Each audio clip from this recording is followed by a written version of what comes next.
Iran ने भी जबरदस्त पलटवार किया। ईरान के हमलों से इजराइल के कई शहरों में तबाही मच गई, ऐसी खबरें आई। रिहायशी इलाकों से लेकर समुद्री तटों तक ताबड़तोड़ मिसाइलें दागी गईं, जिससे वहां अफरा तफरी मच गई और ताबड़तोड़ हमलों के बीच इजराइल का तेल अवीव शहर दहल उठा। रिहायशी इलाकों में हुए हमलों के बाद वहां जगह जगह आग लगी दिखी, सड़कों पर चारों तरफ मलबा बिखरा दिखा। इस दौरान वहां से गुजर रही कुछ गाड़ियां भी आग की चपेट में आकर खाक हो गई। जोरदार धमाकों की आवाज सुनकर चीख पुकार मच गई।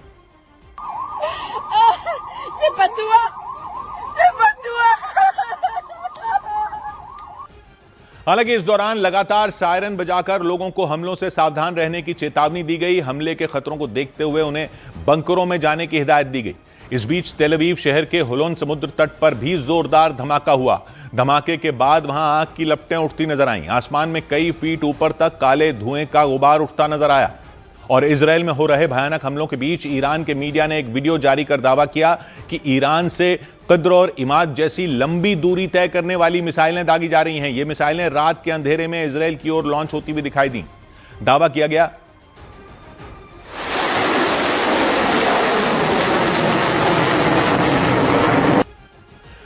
गया ईरान से दागी गई इन मिसाइलों ने इजराइल के कई शहरों में तबाही मचा दी।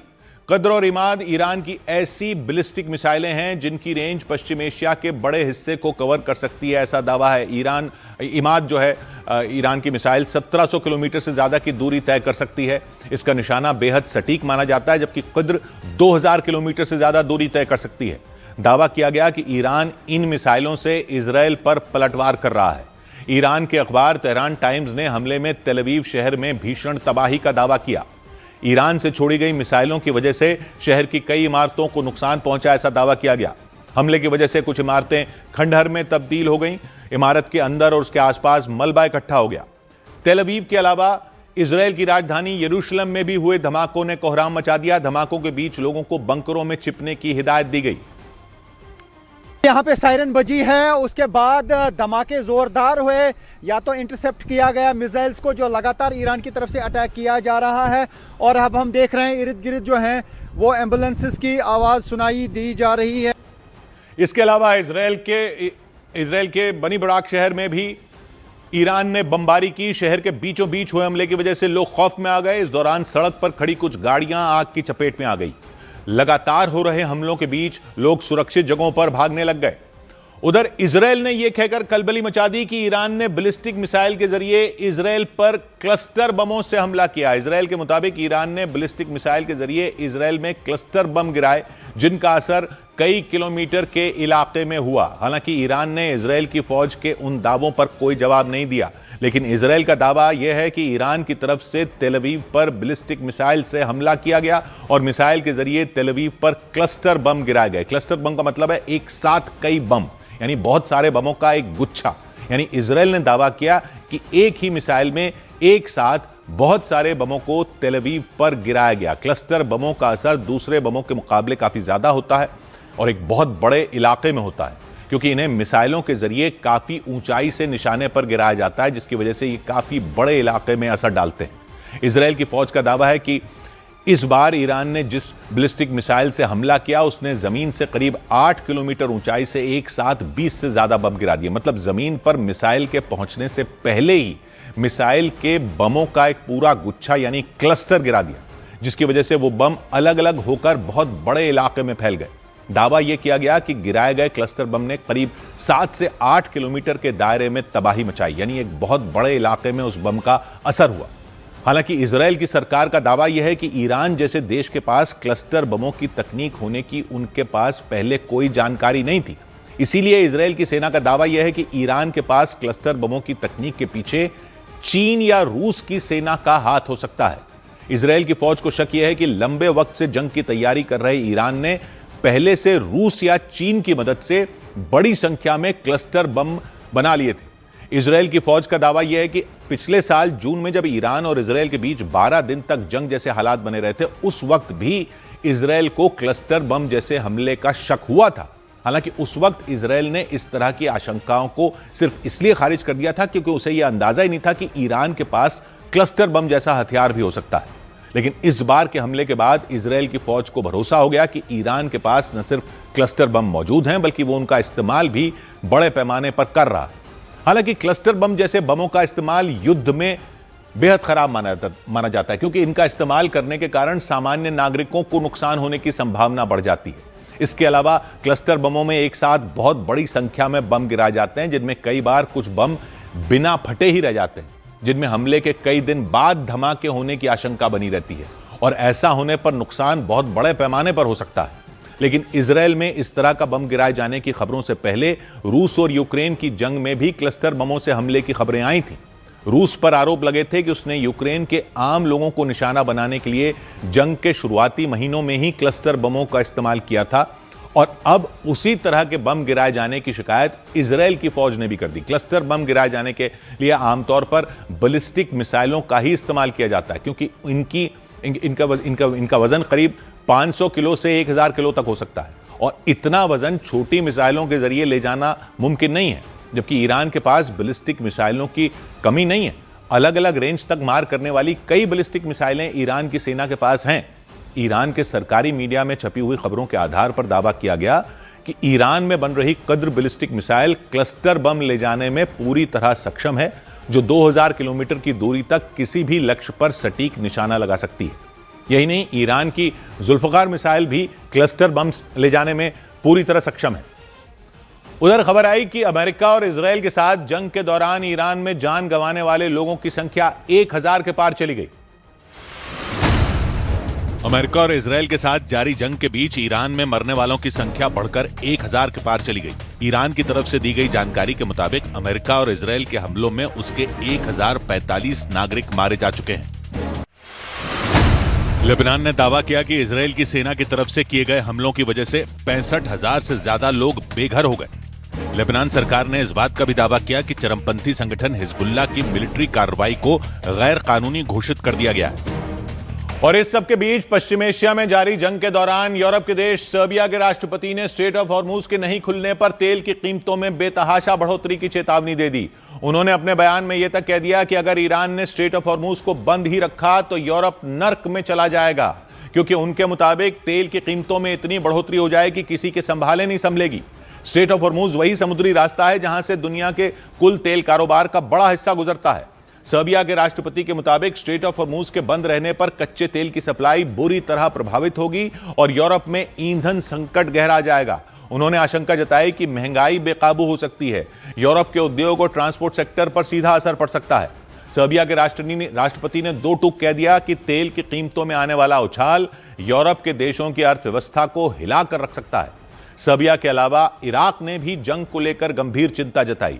इराक के विदेश मंत्री ने रूस के विदेश मंत्री सर्गेई लावरोव से बात की। इस दौरान उन्होंने ईरान और अमेरिका की जंग का जिक्र करते हुए वैश्विक ऊर्जा संकट पर चिंता जताई। उनके मुताबिक हालात को संभाला नहीं गया तो कच्चे तेल की कीमतें तेजी से बढ़ सकती हैं। इससे पूरी दुनिया में महंगाई और आर्थिक संकट बढ़ सकता है। सर्बिया के राष्ट्रपति के मुताबिक स्ट्रेट ऑफ हॉर्मुज के बंद रहने पर कच्चे तेल की सप्लाई बुरी तरह प्रभावित होगी और यूरोप में ईंधन संकट गहरा जाएगा। उन्होंने आशंका जताई कि महंगाई बेकाबू हो सकती है। यूरोप के उद्योग और ट्रांसपोर्ट सेक्टर पर सीधा असर पड़ सकता है। सर्बिया के राष्ट्रपति ने दो टूक कह दिया कि अगर तेल की कीमतों में आने वाला उछाल यूरोप के देशों की अर्थव्यवस्था को हिलाकर रख सकता है। सर्बिया के अलावा इराक ने भी जंग को लेकर गंभीर चिंता जताई। इराक के विदेश मंत्री ने रूस के विदेश मंत्री सर्गेई लावरोव से बात की। इस दौरान उन्होंने ईरान और अमेरिका की जंग का जिक्र करते हुए वैश्विक ऊर्जा संकट पर चिंता जताई। उनके मुताबिक हालात को संभाला नहीं गया तो कच्चे तेल की कीमतें तेजी से बढ़ सकती हैं। इससे पूरी दुनिया में महंगाई और आर्थिक अस्थिरता बढ़ सकती है और माना जा रहा है कि ईरान ने इसी वजह से जंग की रणनीति बदलते हुए अरब देशों की तेल रिफाइनरियों पर हमले शुरू कर दिए। ओमान से लेकर यूएई तक ईरान ने अपने ड्रोन दागकर अरब देशों को दहला दिया।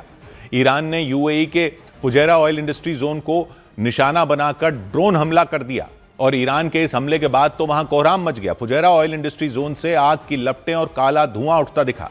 फुजैरा पोर्ट के पास हुए इस हमले के बाद वहां कामकाज रोक दिया गया। न्यूज एजेंसी रॉयटर्स के मुताबिक ईरान के इस ड्रोन हमले के बाद फुजैरा ऑयल इंडस्ट्री जोन के एक बड़े हिस्से में आग लग गई। फुजैरा में दुनिया का सबसे बड़ा कच्चे तेल का गोदाम मौजूद है। खबरों के मुताबिक ईरान के निशाने पर यूएई का वही कच्चे तेल का गोदाम था। हालांकि यूएई की सेना ने एक ड्रोन को मार गिराने का भी दावा किया। खबरों के मुताबिक ईरान ने यूएई के अलावा ओमान में भी तेल गोदाम को निशाना बनाया। खबरों के मुताबिक ईरान ने पोर्ट ऑफ सलाह पर हमले के लिए 3 ड्रोन भेजे। हालांकि समय रहते ओमान की सेना ने तीनों ड्रोन को हवा में ही मार गिराया।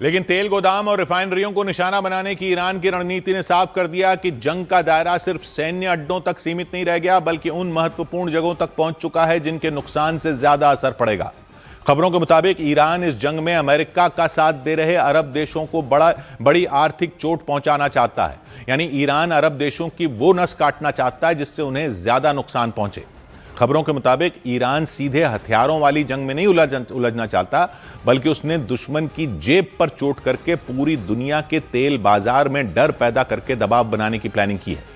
अरब देशों की रिफाइनरियों पर हमलों का असर पूरी दुनिया में पड़ सकता है, क्योंकि पूरी दुनिया में कच्चे तेल और गैस के एक बड़े हिस्से की सप्लाई अरब देशों से ही होती है। अरब देशों की कमाई का बड़ा हिस्सा भी कच्चे तेल और गैस से ही आता है।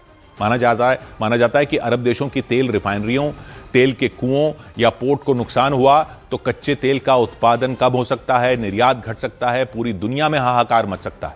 और खबरों के मुताबिक ईरान की यह रणनीति है कि अगर उस पर हमला हुआ तो वो अरब देशों समेत पूरी दुनिया को बड़े संकट में डाल देगा।